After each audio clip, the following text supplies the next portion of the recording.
Bonjour à tous, bienvenue dans la valeur fourmi, là où on fait de la régularité notre credo, là où on fait de la discipline notre armure, là où on fait de notre courage un bouclier face à l'adversité.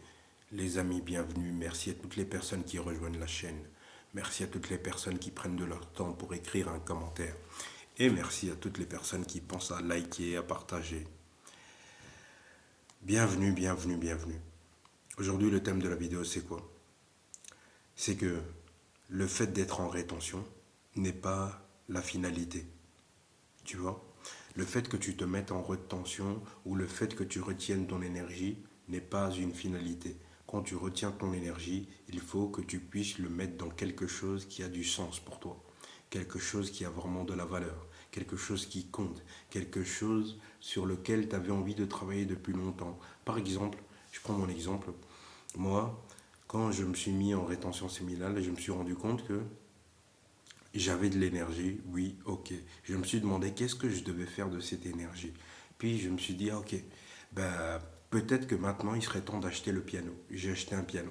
Je me suis dit, ok, j'ai laissé le piano là au bout d'une semaine et j'ai commencé à jouer. Je me suis dit, mais peut-être que maintenant il faudrait jouer au piano, apprendre le piano. Ok. Puis j'ai commencé à jouer, à apprendre des morceaux de piano. Enfin, à apprendre les notes et tout ça, tu vois. Donc, ce que je me suis en train de me dire, c'est que, en tout cas te concernant, c'est qu'il faudrait, lorsque tu te mets dans cet état d'amélioration, cette prise de conscience, ou même, je dirais, cette volonté de puissance, parce que quelqu'un qui se met en rétention, qui a entendu parler de la rétention et qui se met en rétention, cette personne a une volonté de puissance. C'est ça la rétention. La rétention, ça t'amène à comprendre et à assimiler le fait que oui, il y a du pouvoir d'être. En tant qu'homme, nous avons du pouvoir plutôt. Tu comprends? Nous avons un réel pouvoir, à condition de pouvoir le contrôler. Tu vois? Quand tu contrôles ton pouvoir, tu te rendras compte que tu es presque comme un super-héros. Sans rire, sans rire. Quand tu contrôles le pouvoir qui est en toi, qui circule à chaque instant, tu te rends compte que tu deviens un super-héros. Ce que je voulais dire par là, c'est que concernant ton énergie que tu dois transférer dans quelque chose d'important, pose-toi les bonnes questions, demande-toi qu'est-ce qui t'anime vraiment, qu'est-ce que tu comptes faire, qu'est-ce que tu aimes faire, qu'est-ce que tu as envie de faire, maintenant que tu as l'énergie pour faire cette action.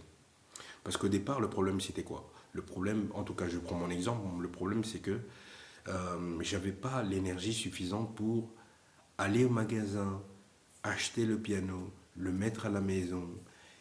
Et tu vois, j'avais pas tout, enfin cette énergie, tu vois, parce qu'il faut quand même l'énergie pour se dire, ok, aujourd'hui je décide de faire ça. Et je vais le faire coûte que coûte. Parce qu'il faut de l'énergie, les gars.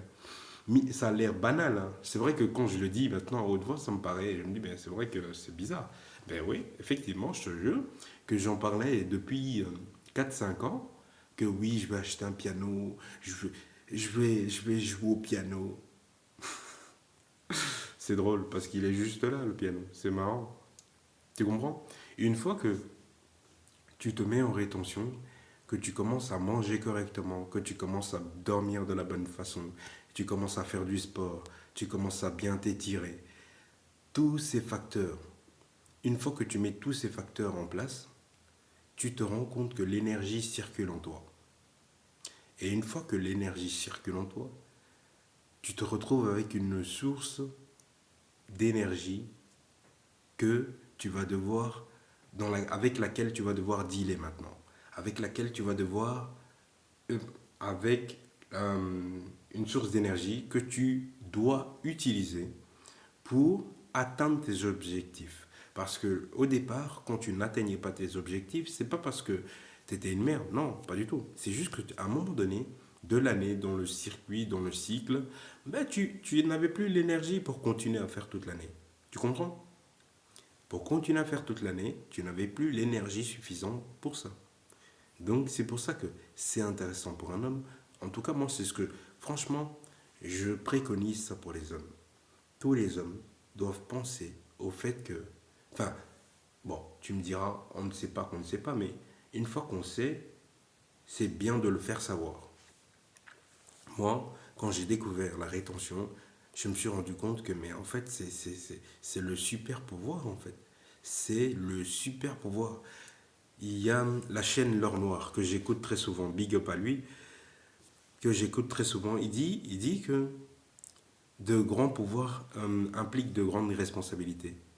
Et il en parle très très bien. Il dit que, en fait, quand tu découvres euh, la rétention, quand tu mets les lunettes de la rétention, c'est son terme, quand tu mets les lunettes de la rétention, au début, c'est pas que c'est difficile, mais quand tu mets ces lunettes, une fois mises, tu ne pourras plus les retirer. Pourquoi? Parce que tu viens de goûter, tu viens de découvrir le goût du miel. Tu viens de découvrir que tu as un super pouvoir et que tu as une énergie en toi, que tu as envie de bouffer la vie à pleines dents. Sincèrement, c'est à ce niveau que c'est utile. Oui, tout le monde parle de bienfaits, oui, les bienfaits, oui, les bonnes choses, les bien. Ouais, moi-même au départ, je parlais de bienfaits de la rétention, mais j'ai arrêté de dire ça, j'ai arrêté. J'ai arrêté parce que, tu vois, comme je l'ai cité tout à l'heure, Fredo dit, donc l'or noir, il dit que de grands pouvoirs impliquent de grandes responsabilités. Pourquoi je dis qu'il y a plus d'inconvénients que de bienfaits, bien que les bienfaits sont inestimables, hein, d'accord. Même si je le raconte en vidéo, bon, c'est inestimable de mon point de vue, d'accord. Mais pour avoir quelque chose d'inestimable, il faut être capable de faire des choses que les autres ne sont pas prêts à faire. Par exemple, je te parle d'un bête exemple. Déjà, l'alimentation. Est-ce que tu te rends compte que c'est à cause de ton alimentation que tu as moins d'énergie? Moi, quand je vais à la salle de sport, les gens me demandent comment je fais pour soulever, euh, remplir la presse. Je leur dis, mon cher ami, il faut que tu comprennes que c'est dans ton esprit. Hier, on m'a encore posé cette question. Un grand bodybuilder, il vient, il me dit, mais je comprends pas, explique-moi comment tu... Je dis, mais frérot, moi, là, actuellement, à cet instant, moi, je suis en train de jeûner, tu vois. Je suis en train de jeûner, j'ai une énergie, j'ai une faim de loup, tu vois. Donc, c'est pas les poids qui sont là qui vont m'arrêter. Je te dis que moi, j'ai faim. Je suis en train de jeûner, j'ai pas mangé de la journée. Il me dit, mais ok, mais tu jeûnes, mais comment tu fais pour avoir l'énergie? Je dis, justement, je jeûne pour avoir l'énergie. Non, mais plus sérieusement, pensez à jeûner, pensez à prendre soin de votre alimentation et manger plus de fruits, manger plus de légumes. Principalement, c'est dans ça que résident les vitamines, réside l'énergie, qui sont des apports inestimables pour votre bien-être mental, votre bien-être physique. La transmutation, ça t'aide à la transmutation de ton énergie. Ça te permet d'accroître tes pouvoirs en fait. C'est comme si tu as une belle grosse voiture, disons que tu as une Bugatti par exemple, mais tu ne veux pas l'amener à l'entretien. Tu ne veux pas l'amener à l'entretien, donc le garagiste il dit quoi? Il dit ok, ben, euh, euh, mets juste cette huile ou mange ça de cette... Enfin, c'est pas, ça sort du contexte de l'exemple de la voiture, mais euh, on va dire ça en aliment, mais mange juste cette chose ou mange-le régulièrement ou mange de ces plats, ces plats, ces plats. Ça va permettre à ton corps, qui est la Bugatti, de pouvoir être entretenu sans pour autant aller à un moment donné à l'hôpital pour faire, je ne sais pas, un entretien, un gros entretien, tu vois. Mais l'alimentation, c'est la clé. C'est ce qui va te permettre de poursuivre ce gap de longévité, tu vois. Tu veux vivre longtemps, tu veux vivre pleinement cette vie, tu vas avoir l'énergie pour pouvoir profiter de tes ressources, profiter de ton argent, profiter de ta famille, profiter de, je sais pas, voilà, mais profiter de la vie en somme. Mais sache que si tu ne t'alimentes pas de la bonne manière, tu ne vas pas pouvoir y arriver. Je te le dis clairement, tu ne vas pas pouvoir y aller, arriver parce que dans les aliments que tu manges, ils regorgent plein de vitamines, plein de minéraux, plein de, de nutriments qui permettent à ton corps de se nourrir. Parce que les gens, en fait, j'ai remarqué un truc, les gens, ils mangent, Ils mangent juste pour manger. Est-ce que tu sais que les élites, l'élite, ils ont des cuisiniers spécifiques qui calculent euh, le type d'aliment, les bienfaits sur la capacité cognitive, la capacité de réflexion. Il y a des gens exprès pour ça. Il y a des nutritionnistes. Vous comprenez à quel point c'est important l'alimentation. Renseignez-vous, renseignez-vous. Il y a des documentaires sur un cuisinier. Je pense que c'est sur YouTube que j'ai vu ça et que j'ai regardé. Ça m'a fort étonné. Sur YouTube, tu te rendras compte en tapant, je pense, euh,